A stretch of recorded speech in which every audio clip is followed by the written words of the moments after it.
Well, folks, you know what they say. There's a first time for everything. First time that Notre Dame is 6-1 under Marcus Freeman. This is obviously his third year. I mean, they lost the first two games in 2022, Mike. Obviously, I'm with Mike Goolsby. I'm Tyler Horka.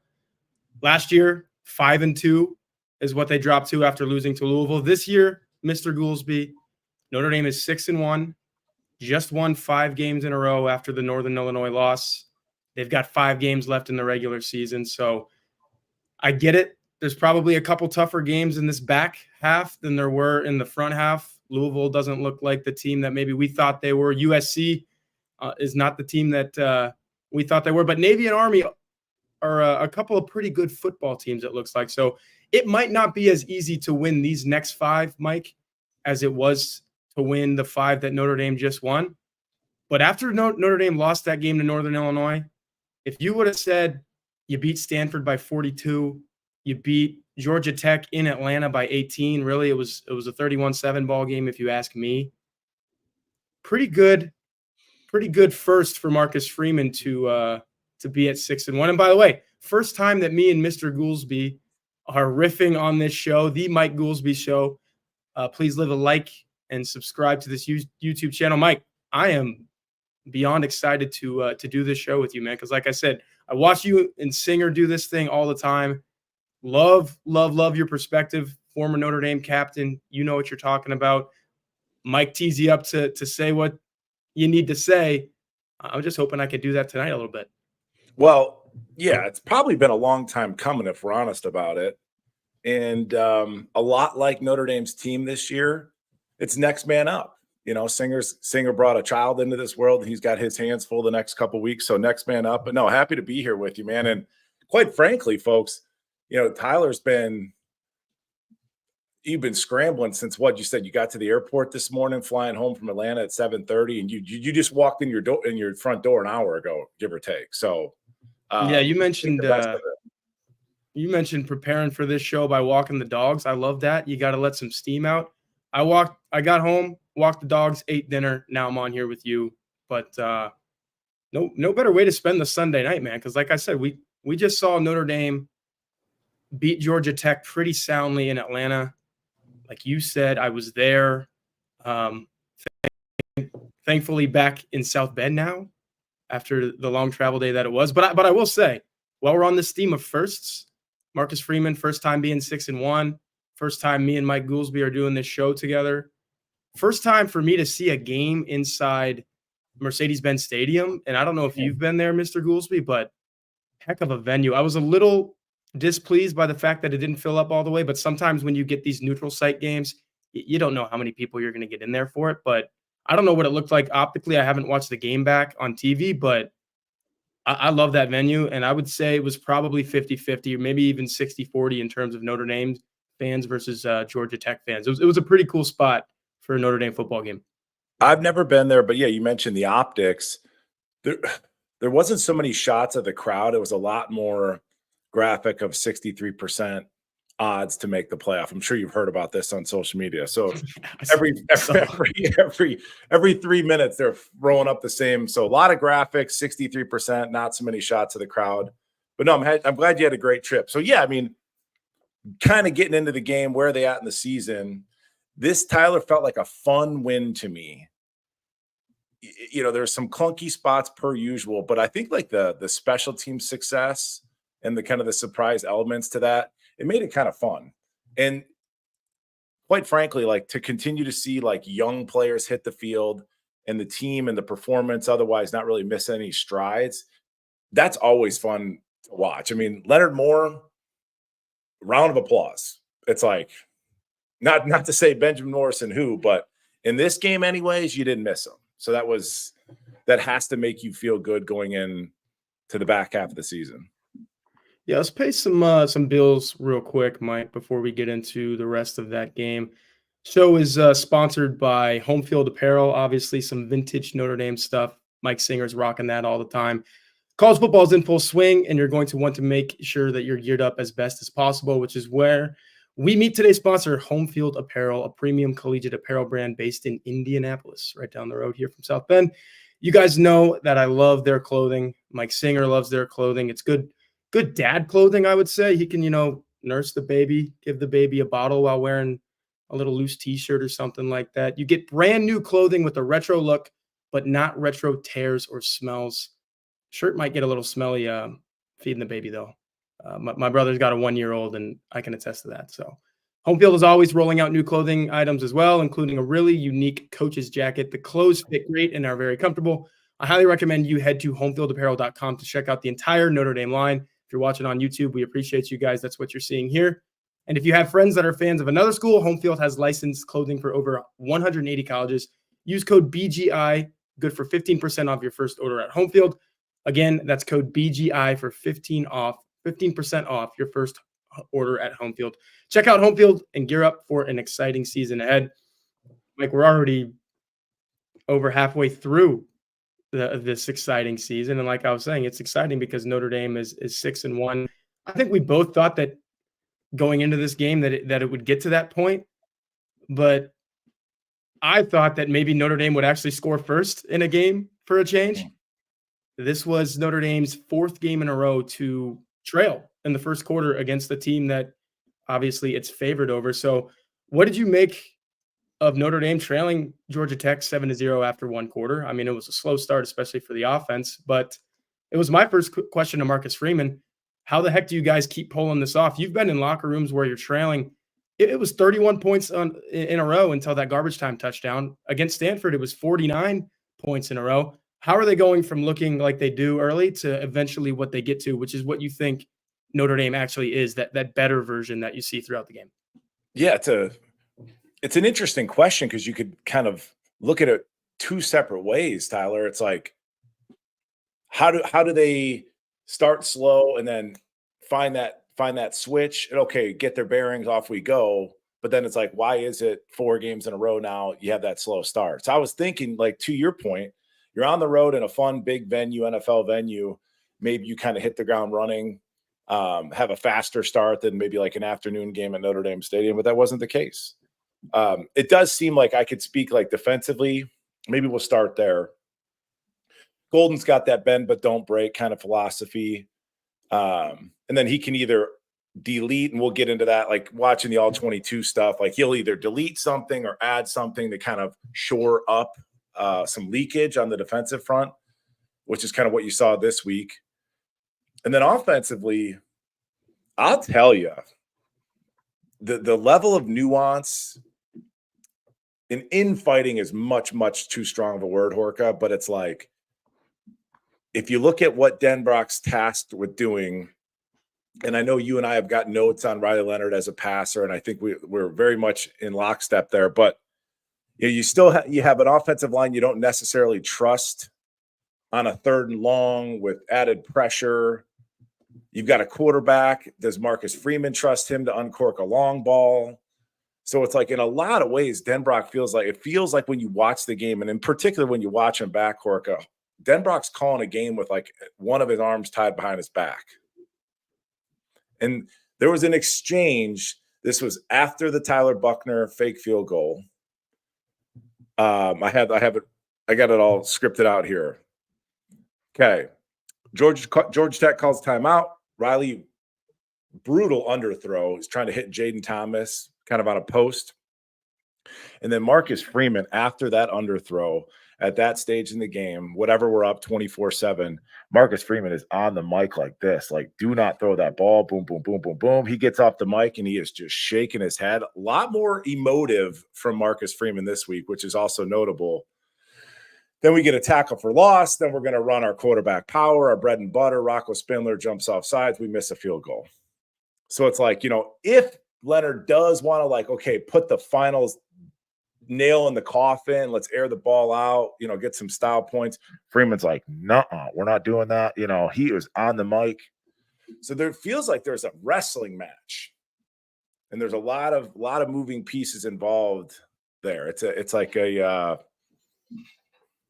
forget what it's called, the WWE things where they put all the guys in the ring. That's a battle royale. That's what it kind of feels like, with all of the elements and moving pieces to that offense. I like when you say Denbrock's got his hand tied behind his back. You went a different direction with that than I thought you were going to go, because here are my notes from the game. This is just kind of open-ended, broadly on the offense.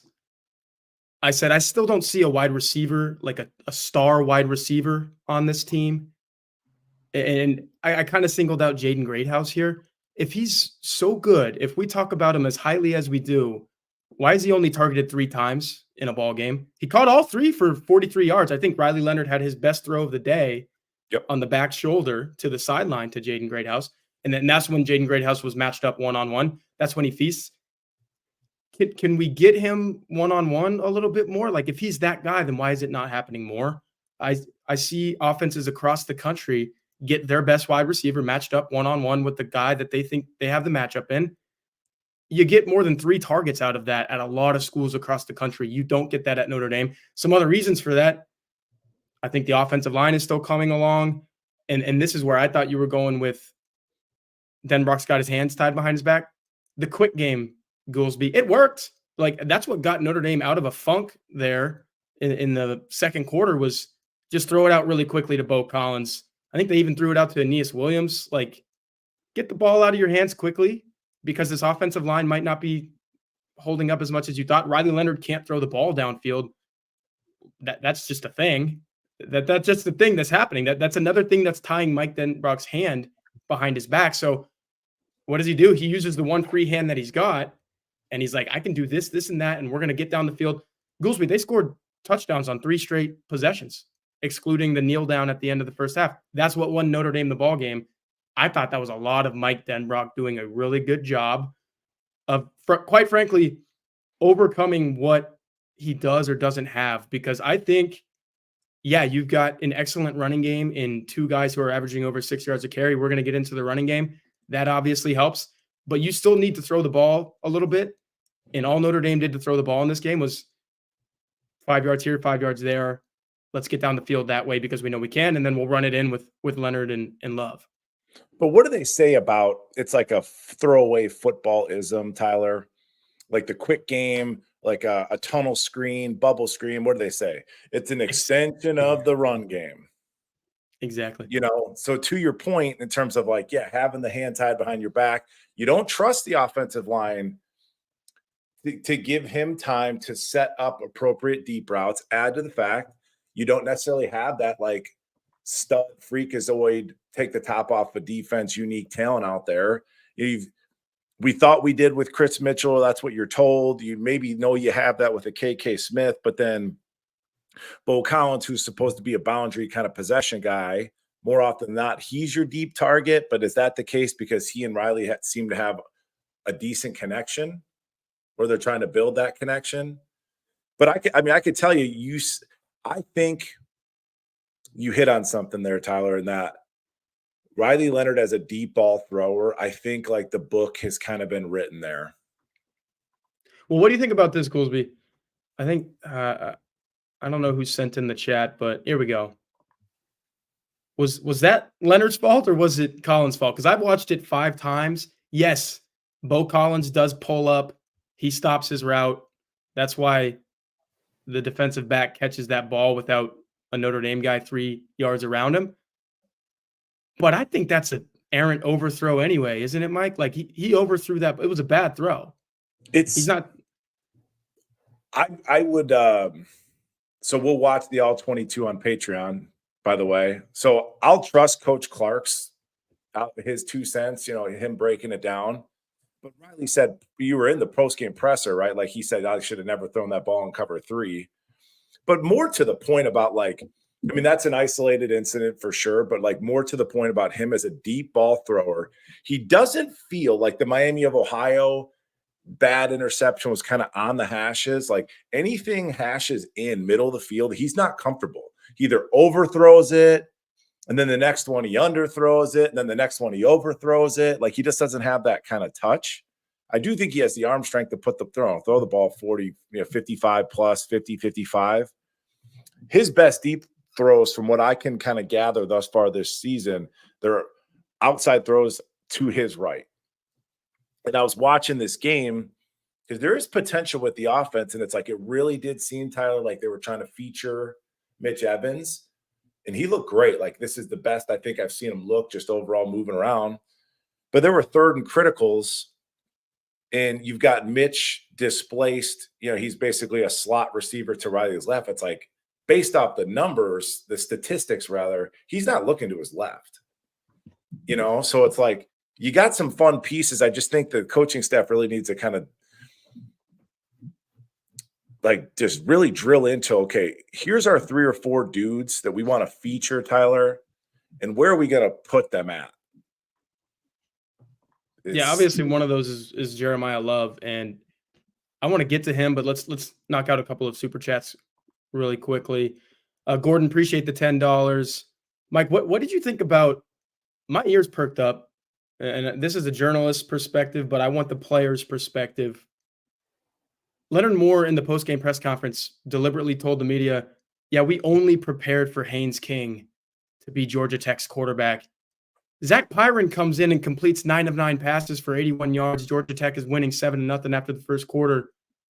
Did that have anything to do with the fact that maybe if Leonard Moore is telling the absolute truth, they didn't know much about Zach Pyron, this Notre Dame defense? Is that even possible? Like Al Golden seems too smart for that. Marcus Freeman seems too smart for that. That's interesting. I've said this, I've said this many times that sometimes, or a lot of times rather, fans give coaches too much credit.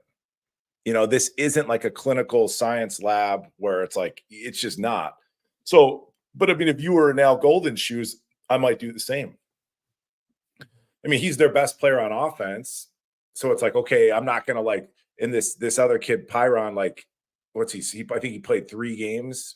So you don't have much film. He attempted 15 passes in the last 2 seasons. Well, he attempted 36 in this game. So, I get where Golden's coming from, and that kid was a gamer and everything else. But yeah, I mean, when you watch the all 22 film, back to like, I think Golden's smarter than this. Okay, just generally speaking, Tyler. Yeah. There are plenty of instances multiple times a game where we will leave somebody uncovered, like in man coverage, we'll just let somebody go loose because Golden trusts that the pressure is going to get there. Like he's willing to risk things for the biscuit. He risks it for the biscuit a lot. And then, the whole narrative coming into this game was like, Georgia Tech is going to ground and pound, run the ball. And it's like, the statistics bear out. Like the quarterback had 36 throws and 15 carries. It's like, where was the running game? So it's like they just stopped trying to run the ball, and then you play into Golden's hands trying to throw it with our athletes in the defensive backfield. It was brilliant. It was like counter to what Georgia Tech ought to have done. Just continue try to run the ball. Yeah, you're seeing the stats here, Mike. I think one of the things that nobody's talking about, like I've listened. You mentioned I had a really long travel day trying to get back to South Bend today. I like to listen to some podcasts from other guys around the beat. I respect their opinions. Nobody's talking about the fact that Notre Dame held Jamal Haynes. Yes, Haynes King wasn't the only Georgia Tech Yellow Jacket with the name Haynes in this game.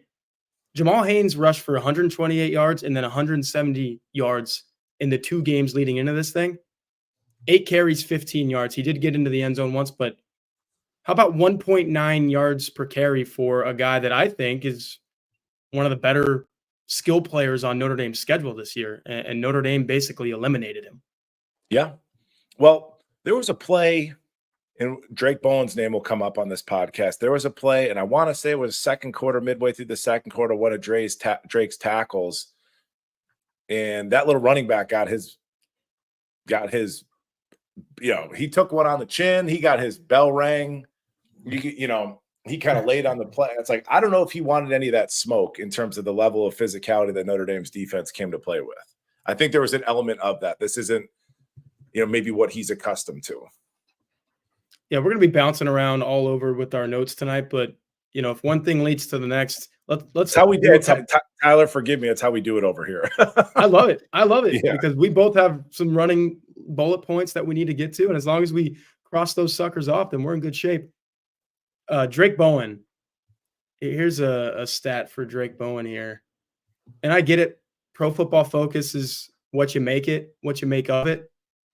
But this kid, if you're consistently showing up on Pro Football Focus, it means maybe somebody who's getting their bills paid really likes you there. But like, I think this is where analytics are matching eye test, Goolsby. Drayk Bowen, 90.5 defensive game grade from PFF, top 5 in the country among all linebackers. This wasn't the first time either where you don't have to scroll very far down the PFF page, the national list, to say, oh yeah, there's Drayk Bowen. Like, this dude is showing up, and in my shows, I've used examples where it's like rapid succession. Do you remember I think it was a Miami, Ohio game where game's in the bag. It might be 21-3 at this point, but oh yeah, I know exactly what you're talking about. He flattens a tight end in the flat, no chance, blows up that play, and then what does he do on the next play? He gets a sack. I think it was 3rd down. This one, I mean, he killed that Georgia Tech quarterback. Game was over. Notre Dame eventually lets the touchdown in. I think it was right before the garbage time touchdown. But for a second there, Goolsby, I was thinking this game is going to end 31-7, and Drayk Bowen's going to have a lot to do with it because his back is to the goal line now, and he's saying, hey, man, I'm still out here. I'm playing for pride. I'm playing for 31-7. This isn't going to be a 31-13 or 14 game. That dude, you would know as much as anyone. If you've got it and you've got the mindset and you've got stones, that guy has it. Yeah, and I think it was, because he made 3 plays in a row. Boom, boom, boom in that Miami of Ohio game. They were backed up in the student section end zone, right? Yep. And that was when the game was put away, but that's when you really started to see him kind of assert himself as an alpha type on that defense. And like, he's kind of ridden that wave since. So the one thing that I'll say about Drayk, I mean, he's a true Mike linebacker. And it's like everything is downhill. I mean, there's still limitations in his game, room to grow. I like KVA as well. They do a lot with KVA, but he is incredibly, I mean, his number one trait is probably just his physicality. And for anybody that's played the sport, like, there's certain dudes, man, that are like, they're so densely built. It's like when you hit them, that's like they're filled with lead. Like, I got this Mastiff, he's muscle and bone. And our old house had a pool, and he learned the hard way, like, he doesn't float because he's so dense. Like, he knows how to swim. He can do it in the shallow end if he can touch the bottom a little bit, but he sinks because he's so dense. Like, when Drayk hits people, like, you could tell it hurts. And I think a lot of that's just like however he's put together. But if he's listed at 240, I think he hits like a small pickup truck. I mean, he is thickly, densely built. And yeah, I mean, he had a great game when he got a lot of shine during the broadcast, deservedly so. What do you think about the idea? And this is why I love asking someone who probably went through this. It seems like, and I get it, Drayk and KVA are different dudes. That's why Notre Dame is so thrilled to have them. They kind of rewrite the narrative of the middle of that defense, right? But maybe even guys that talented, it might take an entire season. Like, you watch the Texas A&M game, and then you get all the way to USC or whatever, and you're like, okay, when you get point A to point B, that's a different guy. He matured. He got better. We're like, I should say point A to point C, because we're like at B right now, 7 games through a 12-game slate. And every single game that I watch of Drayk Bowen, I'm saying, oh, wait, he's better than the last game. He's better than the game before that. If this continues on this way, how rare is that, Mike, to say, like, this guy actually got better from week to week, and we saw it in real time? It didn't take 3 months over a season. It took week to week to week. Drayk Bowen is showing up in different ways, in better ways. Let's spend some time on this, because there's a couple points I want to just peel a couple layers further into this. So when you talk about talent, right? Like, there's certain players where you can just see the physical tools or the physical gifts, like a Benjamin Morrison, like day one, a Bryce Young. Like, you can just kind of see just dripping in talent. And he's another one that's getting better and better, and you can like notice it. Yes.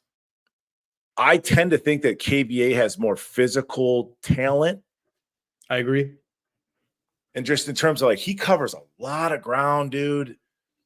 and he does a lot of things incredibly well.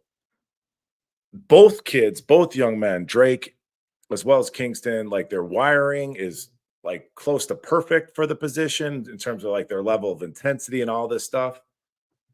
But a big part of like I think Drake's success, they run the ball a lot. Like when he's in there, because there's a constant rotation.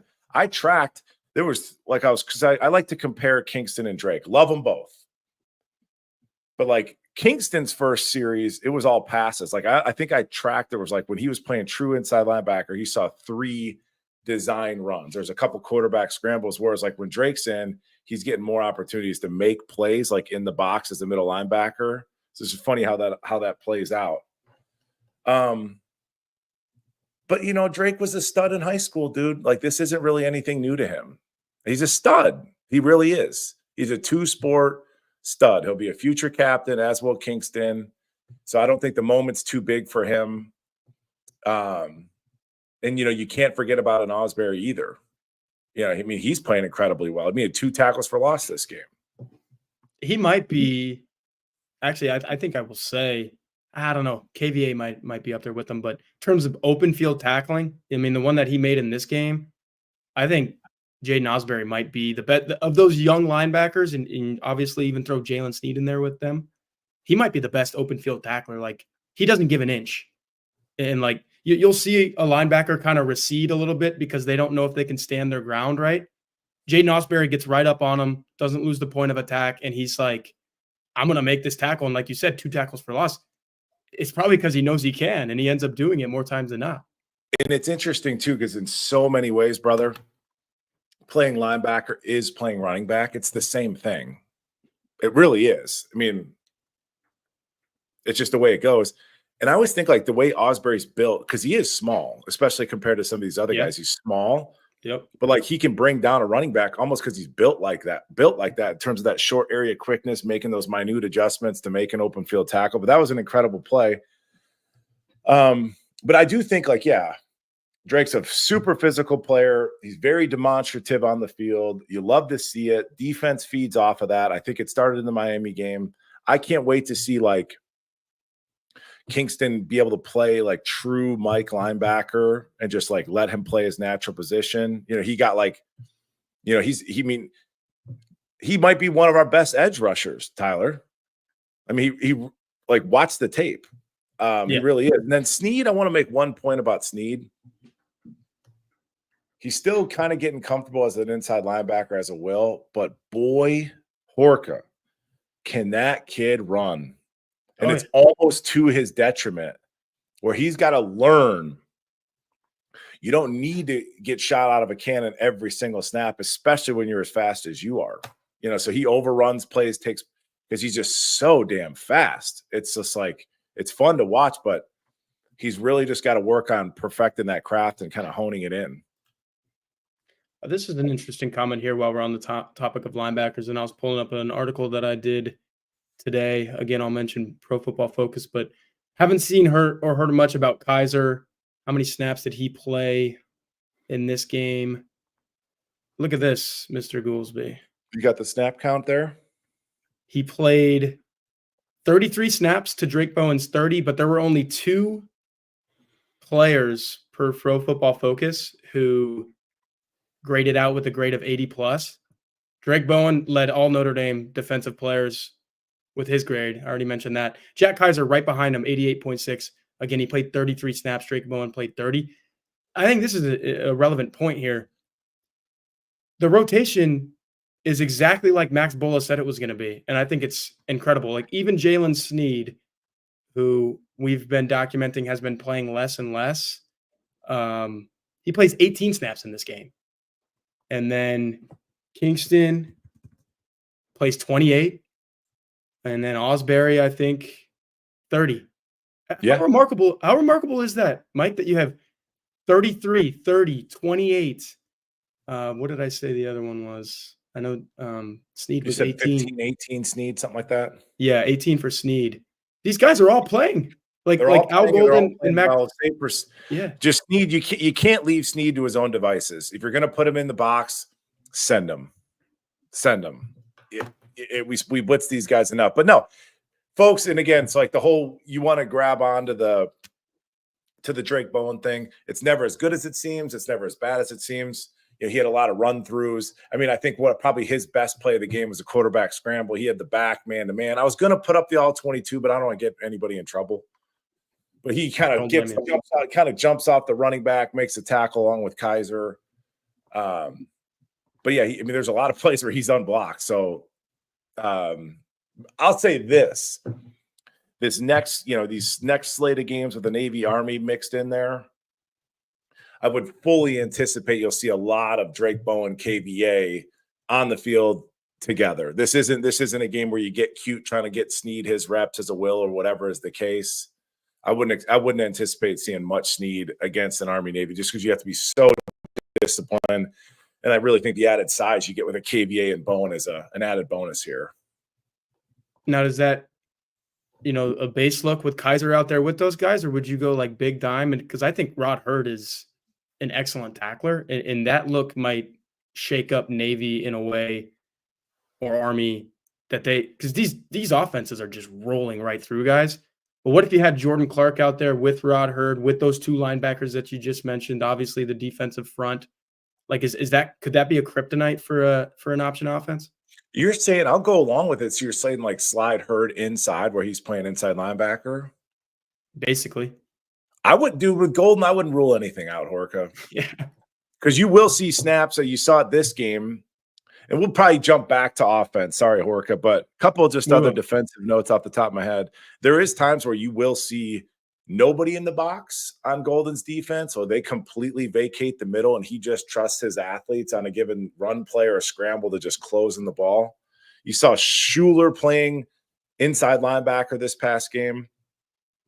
And another thing that I saw Golden toying with at the end of the game, and it could be Coach Washington who's making that call, but some interesting personnel like mix up. So I saw, and this is just in no particular order, I saw Riley Mills at defensive end. I saw Burnham playing 3 technique. I saw KVA playing, obviously, rush end. I seen KVA playing a 2-point stance over the guard, so he's playing 3. I saw Snead at 3. I saw Heinisch at defensive end, and then you saw Bryce Young play 3 technique. And that was near the end of the game when it was kind of put away, but that's something to sort of track going forward. You know what? In that little spiel right there, perks my ears, and it matches completely with what I see press box, rewatching the game. KVA plays everywhere. Like if there's a scrum that ends up like with guys crashing to the ground, maybe it's a goal line situation, maybe it's a short yardage situation. If you get your binoculars out and you're trying to make out, okay, who's down there for Notre Dame, KVA's in there somewhere, man. Like he's just in the mix. That's the best way that I can describe him. He gets himself in the mix. He had a series, 9 minutes left in the fourth quarter. He gets around the edge, grabs Jersey, probably got a half a sack. He gets up and he is lit, right? Next snap, he goes out, rush end, comes back in, jumps up in the air. If you recall this, quarterback takes off. He just misses his ankles. Great play, like jumps in his vision. He's so good. And then the next play, he gets to play inside linebacker, and he took number 87 out of the game. Hit somebody over the middle. So it's like you got Drayk Bowen taking people out of the game, and you got KVA taking people out of the game. It's remarkable. And then the thing is, KVA has been so well coached. And, Tim Hyde knows this, and Tim Hyde knew this before any of us knew this in terms of the league that kid came out of. But I'm telling you, just about everything he does is done perfect. I mean, he's better at getting off blocks than Drayk Bowen is. Like, he closes the ball better. He rotates his hips better. He's going to be a really, really special player for Notre Dame. They both are. Yeah, that reminds me. I talked to his I was pulling up the name there. I talked to so many of these guys for features and whatnot, Goolsby, but his high school coach, Jason Negro, heck of a dude. Like, you talk to that guy and you're like, okay, I understand why KVA is so good. He comes from a program that this is like the norm for that high school program. It's KVA and it's all these other guys, and they do it at multiple sports too. I was looking at Evan Longoria, Nomar Garcia-Parra, baseball players. Like that's a powerhouse athlete type of high school program.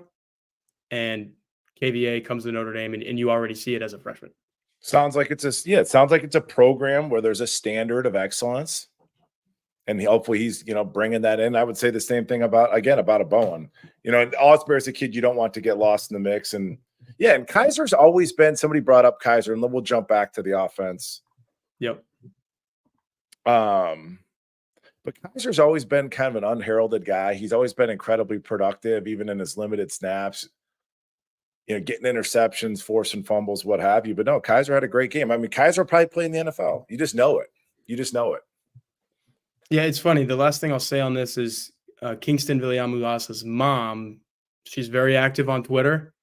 And I put out something about Kaiser and what I was showing y'all earlier with some of those grades. And she's quote tweeting that saying, like, we love you, Captain. These young guys wouldn't be anywhere close to as good as they are without you. And I think about that. As good as these young guys are, I think it helps to have a sixth-year dude who's, I get it. He's not a Drayk Bowen. He's not a KVA, but he's been in these battles. And that's what Bowen and KVA are looking to. That helps. It's, your starters tend to be Bowen and Kaiser. And I think on this show or Patreon, I jokingly, I called or referred to Kaiser as like the room mother. So it is funny. Yeah. It's like if I was Bola, I don't know who's managing that rotation but it would be fun to see like a Kaiser with a Snead, just to give Snead that extra little on-field alignment. Because there are times where it's still, as a junior, he's getting lined up late. And that's a pairing I would like to see. And you were talking about, your dime scenario. Shit, I mean, I think Snead could run with any of our DBs. That's what I got to thinking when you said, okay, we're going to move Hurd inside in that situation. Snead could play that. And correct me if I'm wrong, but even maybe when Snead was a freshman, I think hey, holy cow, this is his best game so far. Maybe he's finally turning a corner. And that was when he was a freshman. It's crazy how much we expect of these guys right away. But that was against Navy, Goolsby, where it's like, hey, he looks really good. So maybe this is the week as well. But I'm just telling you, he's one where you got a pre-snap. You have him in man coverage, or you are rushing. And it's almost like Hyde and I text about this, have many times. And folks can believe what they want to believe. But like when we played USC way back in the day, Horka, you probably weren't even born yet. But like the Troy Polamalu era. Okay. It was as if they drew up that defense for 10 guys and they let Troy do whatever he wanted. And then when you hear his stories, his war stories, now that he's, many years into retirement, he kind of did, even in the NFL. For the Pittsburgh Steelers world-class defense, he kind of did whatever he wanted to do. Yeah. And it's like, just be like, hey, Jalen, on this snap, you are rushing. Pick your spot. You can align wherever you want because he's that talented.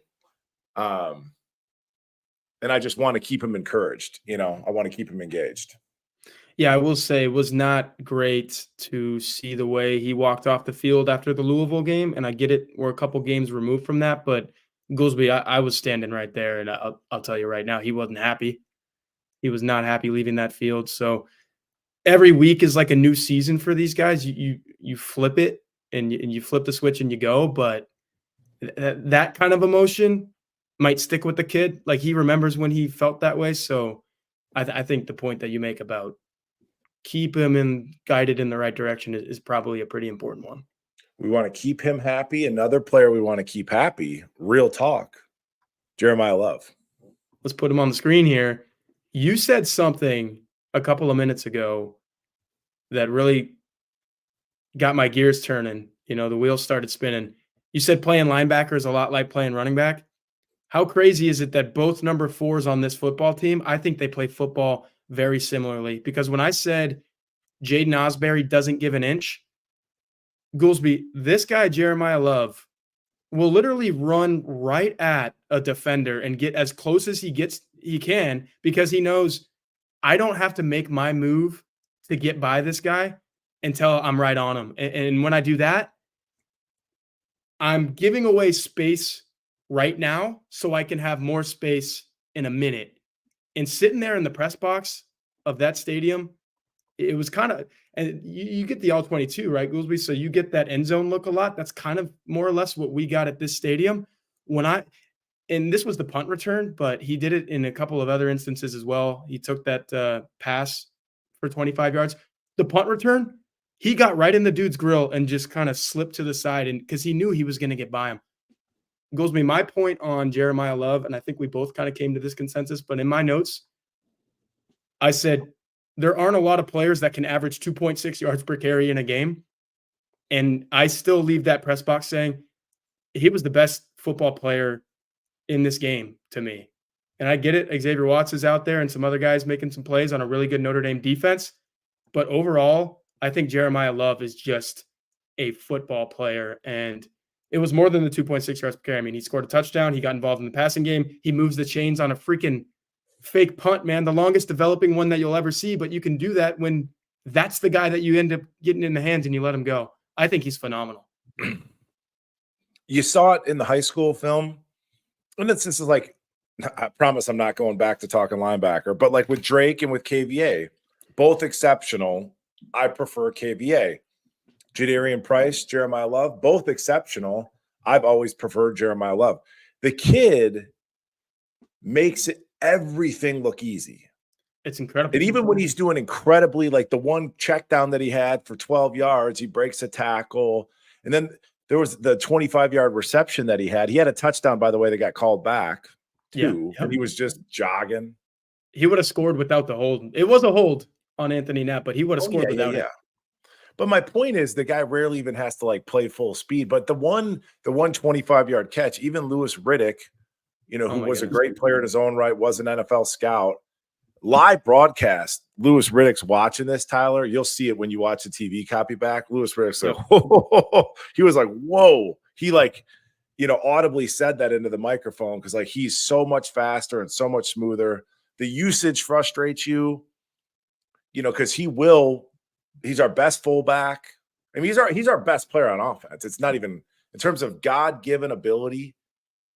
And I've been around 3 or 4 of these kids, like trained a couple of them. Like God, I've said this before on this podcast, like sometimes God touches these young men. Like that kid is gifted. Yeah. And when we talk about the offense as a whole, Tyler, it felt like maybe the first couple games of the season, we're just trying to get out of there alive, a lot of quarterback power, just run what you can run. Riley kind of gets himself acclimated, caught up after missing spring.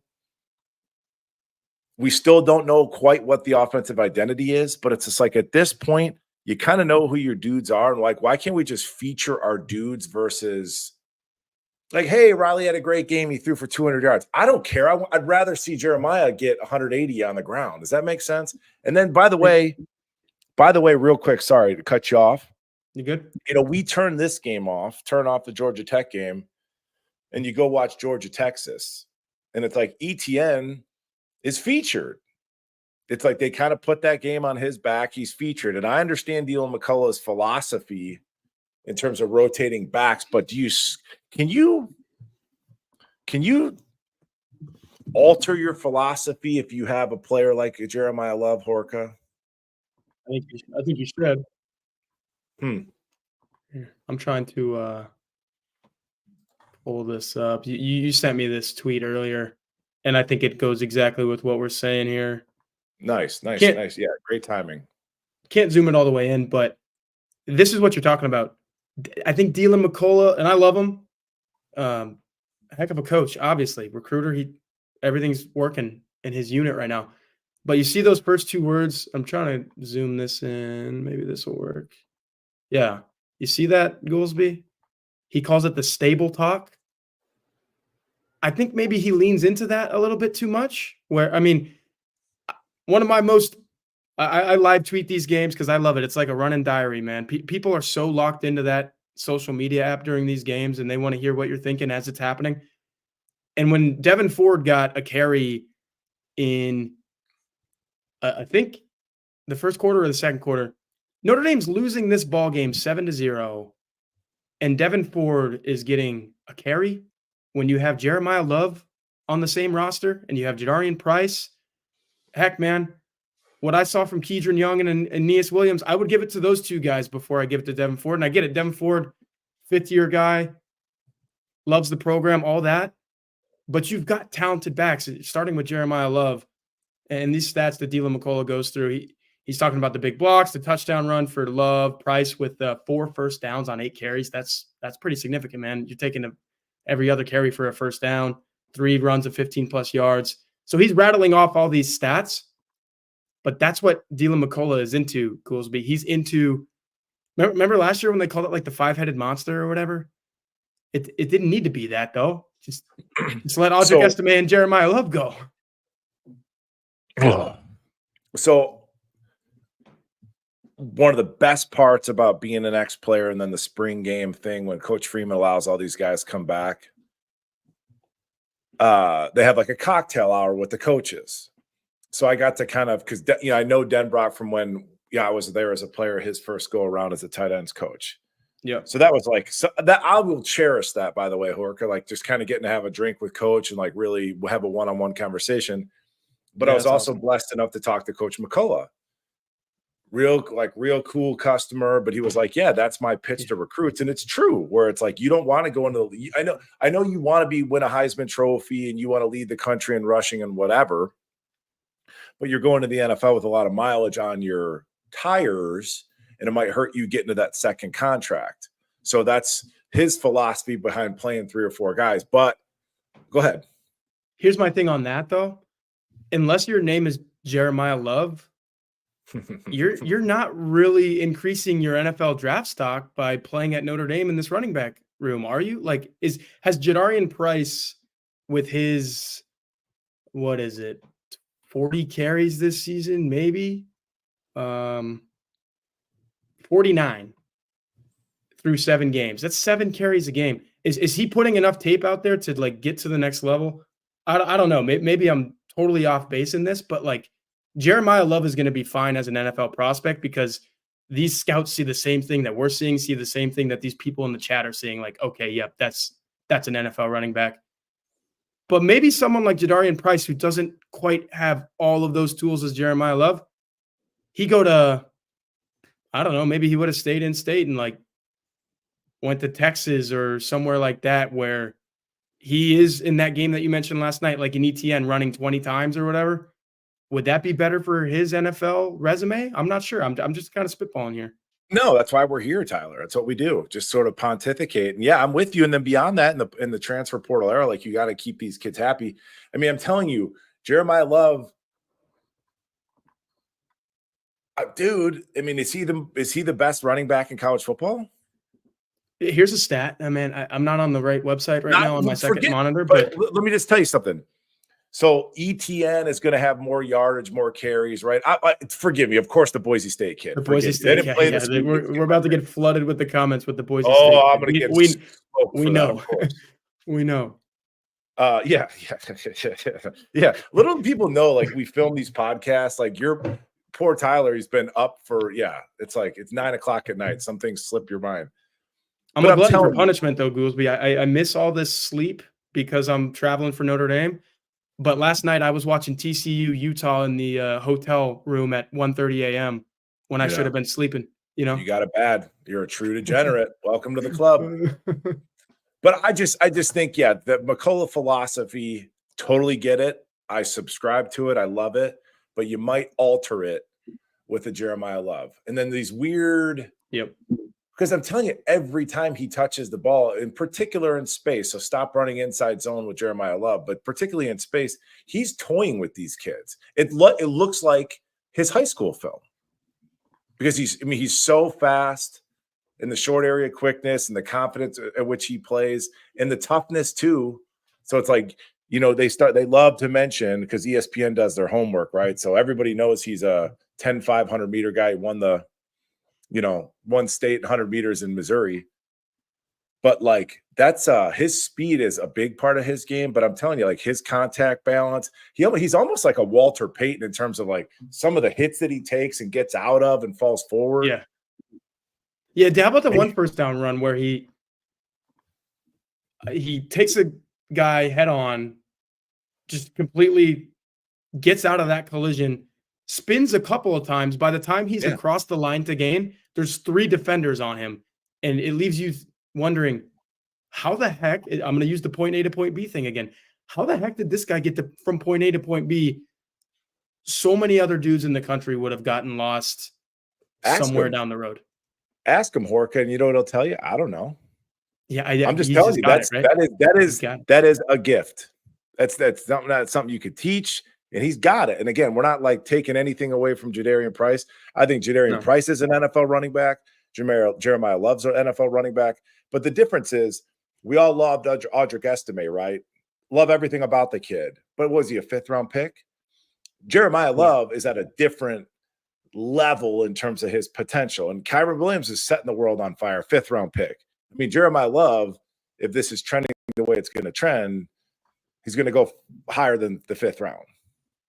Yeah, my colleague Jack Sobel will be quick to remind me and everyone else that Kyren Williams is averaging like 3 or 4 yards a carry. He's big on running backs don't matter.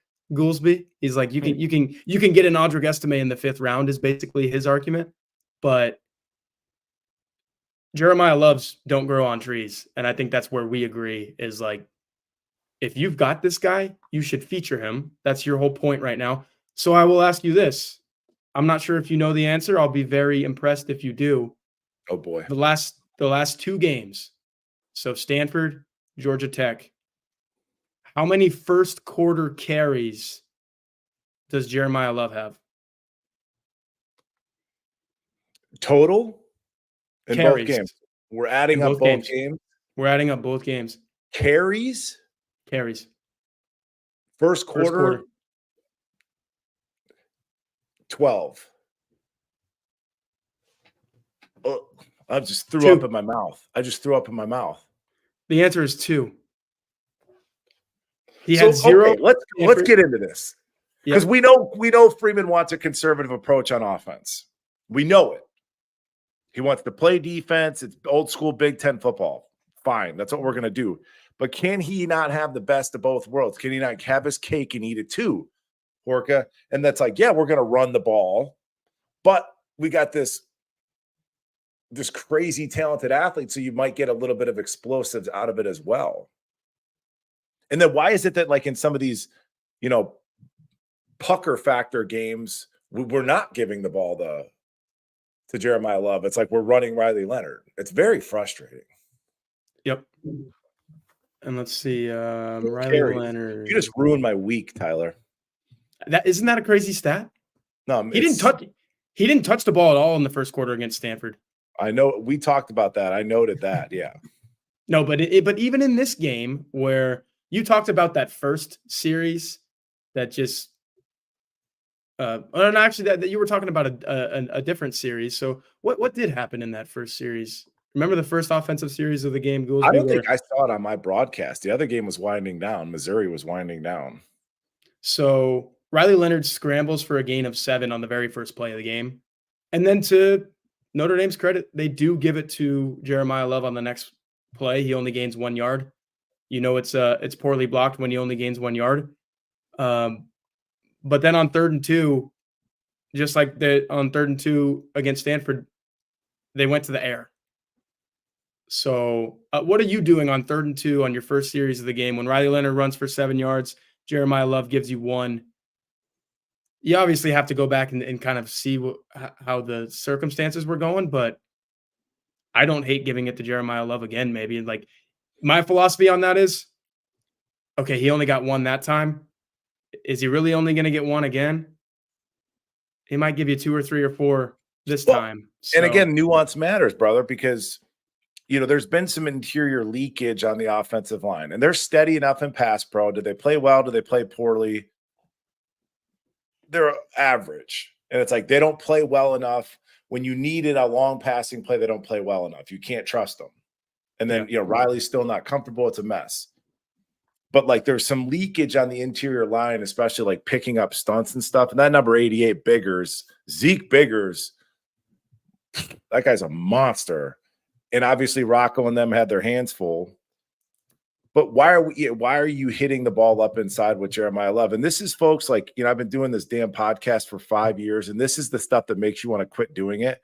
Because, Tyler, you've been saying the same things about the stable of running backs. We've been saying the same things for like 2 years now. The usage. Why are you giving the ball to Audric on an outside zone and running Chris Tyree inside? Like, what are we doing? Like, what are we doing? And then, like, the quarterback power. I'm sitting there watching quarterback power 3 or 4 times this week. Fairly obvious they're going to have Ford in, or they're going to have Aeneas Williams in as basically a fullback. Ironically, because Love is your best fullback. We've seen it. Yes. Because he's just such a physically violent, explosive kid. He's just explosive. Why can't you run speed option off that power look? It's just me. I'm Riley. Here's my running back. Off we go. It's like, why can't you run just speed option on 3rd and 2? It's like so obvious right there. We haven't seen that at all, have we? No. But it's like, it's the same exact. You don't change anything. Yeah. You maybe motion a guy into crack, like, boom, we're out the gate. Yeah. The last thing that I think, in full disclosure, Goolsby did share his notes with me before this, just so we were on the same page. This is like, I don't know, 7 words here I'm going to highlight. Oh, no. And it goes along with what we're saying. I wonder to what degree you feel this is true, because it's a pretty strong comment. Running backs are being wasted by the offensive line this year. You really believe that? Well, I texted that to you in private. Thanks, Tyler.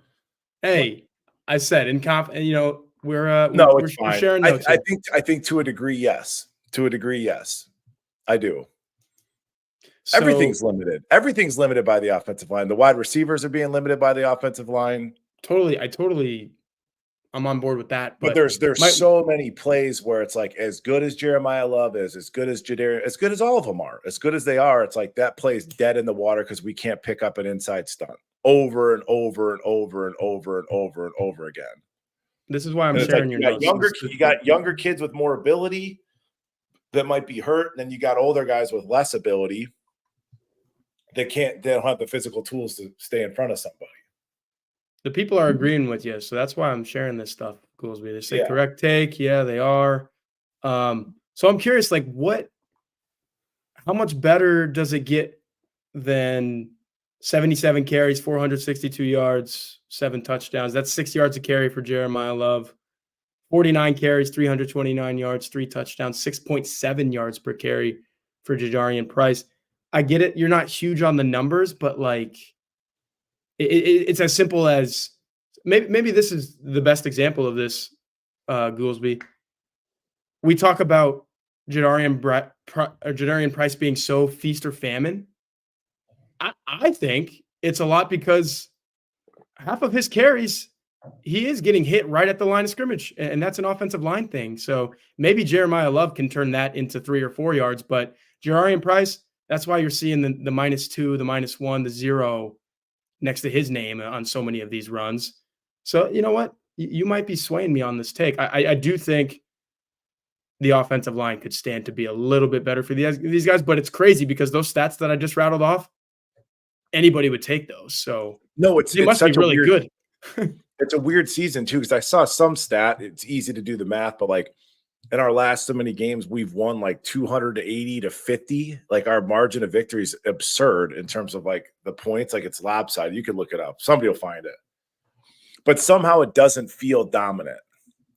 That's a good point. So you can pull up stats and like, to save my life, I don't even know how to get to PFFs. I've never even been on their website, right? It doesn't interest me because I've heard about how good Anthony Knapp plays on PFF, and then you watch the film, and you're like, how could that be? What do you think about him in this game? Because they loved him again. I don't. Just a guy. Just a guy. I think Pendleton had a worse, probably and I have yet to watch all 22 on the offense yet, but Pendleton, watching the TV copy twice, looked like he had a rough day. He was just kind of hanging on to people. Yeah. But when you think about, it really does feel like this is the offense now. It's going to be quick game with Riley. Yeah, We don't. Freeman doesn't want to throw the ball downfield. He said as much in like early, audio clips early in the season. I watched him on the sideline of this game. It's going to be quick game. And outside of like that, the only other thing that I could see like as a development to the offense is Riley Leonard, as opposed to like Riley Leonard feeling pressure and putting his head down and running, to buy some time and have wide receivers get open on a scramble type drill thing. That's where you're going to see explosive plays, like especially in a playoff environment. But I don't know if we have the wide receivers that can like go do that, compete one-on-one. I'm glad you say that, because I actually get roasted for my wide receiver take all the time. I don't think that this group is any much better than last year's. I think it's just kind of the same ho-hum. You're safe here. You're safe here, Tyler. I gave that group, I think, one of my lowest preseason game grades the last 2 years. The problem was that the fans were led to believe all offseason that like this time around it was going to be different. And that's another thing about that group that kind of irks me. I had zero expectations for Jaden Harrison, like zero. Glad that we have him. You were right about this. A lot of snaps away from like a great house in the slot or a phase on in the slot. Like he takes a lot of snaps. Like you look and it's like, why is he in there? Why aren't we playing a younger kid that's going to be in the building the next 2, 3, 4 years? You were right about that take. I vividly remember listening to you say that in like August, and I was like, I don't know, maybe let's pump the brakes. Yeah, you were right. When it comes to personnel stuff, generally speaking, I think that my takes are pretty freaking spot on when it comes to personnel. Yeah. Well, how about this one? There was a moment where I was sitting up there in the press box, and like I said, we basically had the end zone view. I saw Jordan Faison split out to the field side, obviously, so far away from, it was a full left hash snap situation, and Jordan Faison's basically on the other sideline, Georgia Tech sideline over there. And there was a moment where I thought, I love Jordan Faison. I think in an alternate universe where his ankle is healthy all year, maybe he's this best team's wide receiver from in the first 7 games.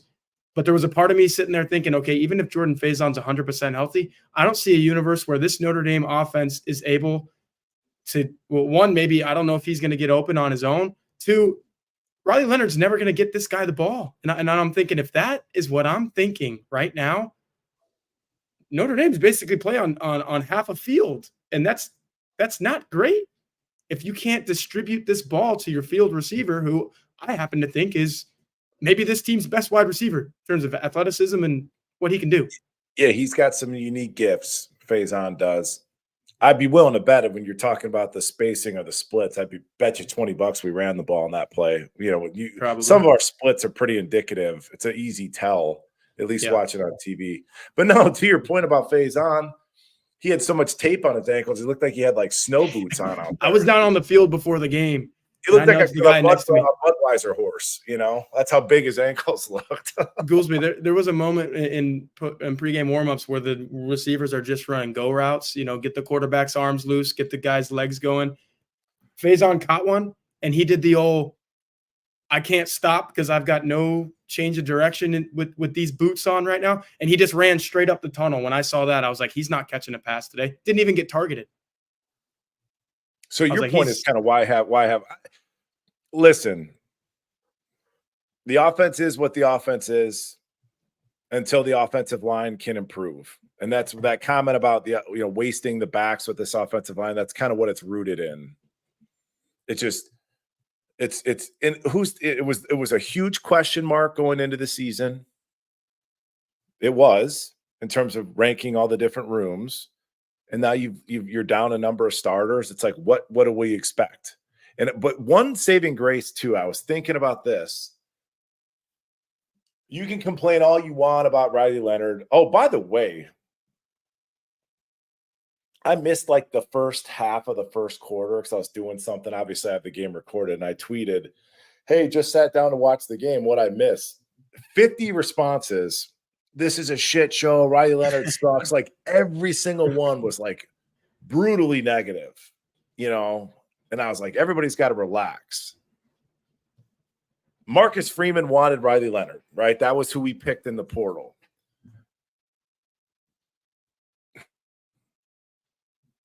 maybe it's going to be a brilliant move. Just maybe an accidentally brilliant move, because if the offensive line is this bad and the wide receivers are, slightly above average, maybe it makes sense. And Marcus Freeman, when you're sitting here, it's like, okay, we're up 3 touchdowns. We're good. We're moving on to next week. Does that make sense? No, you know what I'm going to do right now, Goolsby? I think it's time. Oh, Singer knows better. What am I? Yeah, I don't do. I need to talk. No, but I've been waiting for one of those tinfoil moments, and we're at the tail end of this thing. Oh, I missed it. I guess that would be categorically tinfoil. That was it. Yeah, okay. Maybe you're right. When you look back on this season, it's not the way anybody would have drawn it up. It's not the way anybody would prefer the offense to look. But when you take everything into account, offensive line's kind of wonky. Now it's even wonkier. I'm not real sure about my wide receiver group. Give me a guy that I know can get us across the goal line. You know, a play in that game that really drives this point home? When Riley Leonard spun out of that would-be sack and hit Marcus Freeman with the throwaway. Oh, yeah, He should have caught that, by the way. That's 10 push-ups. That's 10 push-ups for Marcus Freeman. Goolsby, I know you love Kenny Minchie. Mike loves Steve Angeli. Everybody loves CJ Carr. But there's 4 scholarship quarterbacks on this team. 3 of them would have been sacked for a loss of 10 to 15 yards on that play. The one who wasn't is the starter, and he throws it to Marcus Freeman, and it sets up like go watch the spring game. Kenny got out. Kenny gets out of that. Okay, Go watch the spring game. He rolls out to his left twice, and I'm like, golly, I don't know how he got out of that. But to your point, but it's just like, okay, you just know he's Old Faithful. It's like, shit, man, we can't get anything going on offense. To hell with it. Run 100%. Quarterback power. We've seen it. We've had it in our bag. You just wish you would see a little bit more Jeremiah Love.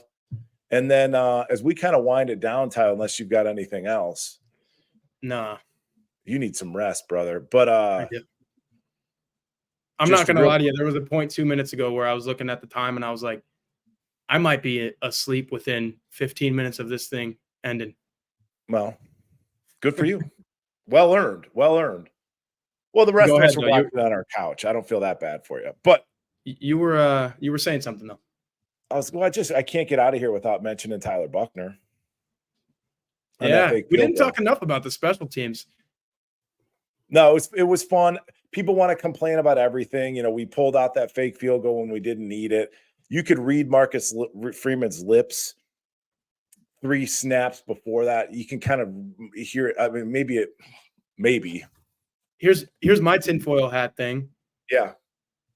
Good football coaches, and I have been critical of a lot of things that Marcus Freeman says in post-game press conferences, because sometimes I'm like, oh man, he wasn't prepared for this and he said the wrong thing. It's happened. I'm just going to put it out there and say it. It's happened multiple times. Cool. That's why we all stopped watching the press conferences, but continue. But he said, hey, if we think something's going to work, we're going to do it today. Because we're coaching this football game. We're going to do it today. We knew it was going to work. I go back to the Detroit Lions, who I think came back and beat an undefeated football team today. Just absolutely beat the crap out of my Dallas Cowboys a week ago. And they were pitching it to offensive linemen and lining up offensive. And the layman, the common football fan, is saying, why are they doing this when they could do it against the Vikings next week? Or maybe they'll have a big game against the Bears. The Bears have a winning record. Goolsby, you only played 12 games in a college football season. NFL, you play 17 now, so it's a little bit more. But I totally agree with Marcus Freeman on this. If you knew that was going to work, do it, man. Do it. And it worked. Well, the other thing is, people got to find something to be miserable. That's part of fandom. Totally understand. But then also, that fake wasn't like, now the reverse punt, double reverse. Now that was pretty ornate, pretty unique. But like that fake field goal, every team in America, including high school teams, has that fake in their playbook, right? It's not like we just might have saw that edge guy was crashing extra hard. We had that on tape. you know, and I'm like Tyler, I'm surprised he didn't pull a hamstring. Imagine just been standing there all game. You got to go in there. But your boy, dude, I called that. Yeah. After the Texas A&M game, when I was looking at the roster numbers with the 26, I'm like, they're going to see him in there. Somebody actually, social media responded to me today, and I'd have to look at it. Apparently, that's against the rules to have two players on the same team that obviously on the same team, but that play the same position to have the same number. He's a wide receiver. Yeah. So like, that's what I was thinking. I was like, well, they don't list him as a holder. I don't even think Chris Salerno is listed as a holder. He's listed as a kicker, right? It's gamesmanship. Oh, that's Marcus Freeman's version of Dan Lanning having 12 men on the field. You know? And you know what I love just as much as the call itself? Goolsby, this is your guy. Everyone knows that. Selling out to get that first down. If he doesn't dive or try to make this play, he's not getting that line to gain. Tyler Buckner gets the line to gain, man. We saw it when he was quarterback here. And that defender had a perfect angle because there was no cutback for Tyler. It was just like, I got to make it. But no, just thrilled for the kid. Happy that I predicted that. Yeah. Great, solid win. Kind of a fun game. You know where you're at. And the last thing, too, we've seen teams like this before. I've been on a couple of them. The offense is going to leave a lot to be desired. But to pull a rabbit out of the hat with special teams, to create points on defense, turn the ball over, like that's a really nice trend that I would like to continue as games get ratcheted up. Here's the thing that I'll say. I'm going to finish this show the way I started it. This 6-1 thing, I can't get it out of my head, Goolsby, because like if you're 5-2 again, your season is over again, just like it was last season. That marginal step forward to 6-1. And look, after Northern Illinois, all I was thinking, and probably people even in the Goog as well, was we need to get to this first bye week at 4-1, I think it was at that point, and then reassess, and then we can, take on those next 3 or 4 games before the next bye week. Now I'm thinking you're one win away from getting to both of those bye weeks, still with that one loss. And if you beat Navy, by the way, that's going to end up being a pretty dang good win. Navy's a ranked team, an undefeated team. You're chuckling, so I maybe no. It's just who knew preseason. This guy was most worried about Florida State. Yeah, that was the game I circled preseason. It's like the whole thing's flipped. And here's why I'm saying this is so big. If somehow all of a sudden you get to that second bye week and you still only have that one next to your name in the loss column, guess what you get coming out of the bye week? By the way, Marcus Freeman's 4-0 coming out of bye weeks, and he gets Florida State under the lights at Notre Dame Stadium. He's fared pretty dang well under the lights at Notre Dame Stadium in his tenure as well. Or maybe that was that Stanford game and under the lights game too. We don't have to remember the 2022. We remember the Clemson and the USC games under the lights. Anyway, if you're 7-1 Goolsby and you have a win over a 6-1 A&M, and it will be a 6-1 Navy at that point as well, and all of a sudden you're 7-1 and you play 1-6 Florida State, and then you play a Virginia team that you should beat pretty handily at your own place as well. All of a sudden you're 9-1.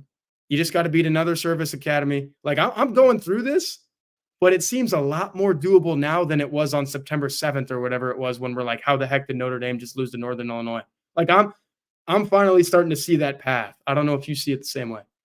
I never, bro. I wish I could, but it's that player in me. I'm just like 1 week at a time, man. And I just think and this is a big one too. It's a big one. They're all big. And when you play at Notre Dame, they're all big. But I'm just saying, the one game at a time thing, you only have this one game, and it's Navy, and then it's the bye week. So that's all I'm saying. And they're not thinking bye week. I'm thinking bye week. I'm just thinking in my big picture stadium or season brain. It's like, dude, if this Notre Dame team is 7-1 at the bye week with the win over A&M and the win over Navy bookending that, I'm totally thinking about this team differently than I was in mid-September when I thought that maybe they were going to go 8-4 or 9-3. I really thought that after Northern Illinois. I was like, this crappy version of this team is going to show up again. And save for one half against Miami, Ohio, it hasn't. It's been the better version of this team. It's interesting because, I think a lot of us felt that way. And, if we can get out of here with one win and make the playoff wherever we're seated and all that, you got to give Coach Freeman his roses. You just do. And it might not be pretty, but 1 week at a time, Tyler. Let's get out of here, dude. You got to go to bed. No. Apparently, I'm getting ripped in the chat because I was getting too animated there. Got some super chats. Maybe is it just one super chat? I see Mike in here again. Ryan Elliott, thanks for the $4.99. He didn't say anything with it, but I never look at the chat. I can't do two things at once. I was looking at you, Goolsby, and I was talking to you, and apparently I'm talking to like 800 other people at once as well. So I think that's all the super chats that I missed. So appreciate you guys. You mentioned your Patreon thing a couple of times, Goolsby. Good all 22 coming this week, do you think? Yeah, I do the defensive stuff myself. You can find the link in my Twitter bio. But I brought an old teammate of mine, Jared Clark, who kind of wanted to get involved. And dude, he does an amazing job. And he'll sit there. If you let him, he will do the entire game. Every offensive snap, if you give him, and we're up to like 1:30 in the morning, it's like, dude, it's too, because he's in Florida, so it's even later for him. But no, he's really a natural at it. And it's been a ton of fun. And you got John Kennedy and I, we kind of do our thing Monday nights, but the film in season is a really big draw. And that's where, coming out of that Hartman era, it was just nauseating. Nobody's open. Everybody's open. He has no time. He has plenty of time, So it's like, okay, let's just watch the film so people can see for themselves. So it's like everybody's entitled to their opinion, but it's like, until you really see, even like I said, with like a Drayk Bowen, nothing's as good as it seems, nothing's as bad as it seems. And it's fun to watch the tape and watch some of these young kids in particular continue to grow. Yeah, and the young kids have led to this. I guess I'm still only seeing 3 super chats, and I know for sure I've talked about 2 of them. So John, I'm sorry that I missed this from like an hour ago, but he says minus the 17 points scored from bad field position turnovers against Louisville. And the backups, I guess, Purdue and Georgia Tech. The starters have only allowed 53 points in 7 games. Again, I'll say that I listened to a whole bunch of podcasts. I believe there's only been 2 games in which Notre Dame has allowed multiple touchdowns this season, and Louisville is obviously one of those. And then I think Georgia Tech is the other. Because Northern Illinois kicked like 3 field goals, right? And the 1 touchdown. Once I get into the season, my recall is terrible. I think that's right. I think 16-14 is 1 touchdown. Miami, Ohio, no touchdowns. Texas A&M 1 touchdown. Purdue 1 touchdown. So Goolsby, that's crazy. We'll end the show. I'll tell you this, getting back to the all 22, because like you'll be like, oh, Golden's this like mastermind, right? And he's cooking up these crazy schemes and all that. Not really. If you didn't have that defensive talent in the backfield that you do, Golden would. I mean, it's just has that luxury. It's like, we play man a ton of man, and it's like just blitz. He always brings a better, an extra rusher, as it were. And then we're talented and we can run and we get off the field, and it's not so much getting home to the quarterback, although the sacks are starting to roll in. It's just making that quarterback uncomfortable. Inaccurate throws, whatever. Yeah. The secondary, the safeties play man defense as well as like other teams' top corners.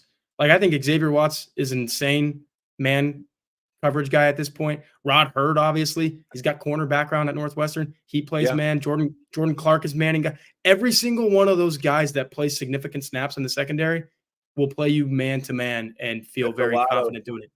It's a lot of yo-yo. So if it's, Clark's man on the slot, receiver goes in motion, Watts comes down, Clark goes and plays free safety. Yeah. You got a lot of smart players back there. Smart players back there at safety in particular. And I think, somebody asked a question on Twitter, like, who's the defensive MVP? I would cast a vote for Clark. He's been exceptional, man. Because and again, you see the interception from Watts and all this stuff, for sure. He gets a vote too. But when you really watch the film, it's like Golden can't do a lot of what he's doing if you don't have a Clark. That nickel Absolutely. position is so important. 100%. Totally agree. So you guys can check out a lot of that from Goolsby this week on Patreon and every week, right? You're doing the all 22 stuff every week. Yeah, man. Yeah. I'm sacrificing my weekends for Notre Dame football and all things podcasting. It's really remarkable. Hey, man, there's a lot of people that want to hear your opinions on this stuff. So I'm glad you're willing to offer that up and sacrifice some No, of your time. great job tonight, Tyler. Thanks for subbing in for Singer. Yeah, but I mean, he says it all the time, but I do listen to this, and you guys are going to have to stop with this super chat stuff eventually. But Zavon, appreciate you. Riley Leonard has grown on me so much. The kid is tough as nails, and fans need to give him roses. Give him his flowers. I like the reference there. The kid leaves his heart on the field every game. I mean, I've never said anything to the contrary of that. He cares. He's a gamer. No, I agree. And, yeah. And I believe, there's something of, and I don't like to get into intangibles with quarterbacks, but I do believe like in the fire in his belly. I just do. And he doesn't necessarily present that way. He's got kind of that all shucks kind of demeanor about him. Yeah. But I think deep down, he's kind of stone cold. Yeah. Right. Absolutely. 100%. Well, we appreciate you guys so much for watching this, even though you had to deal with me instead of the dynamic duo that is Mike Singer and Mike Goolsby. I don't know if it's Jeremiah Love, Jadarian Price level of tandem, but you guys do a really good job, and I'm glad It's not to crash the party. So again, check out Goolsby stuff on Patreon, and then obviously like this video, subscribe to this channel, and we will be previewing this Navy game throughout the week. So thanks for spending your night with us, and we will see you guys next time.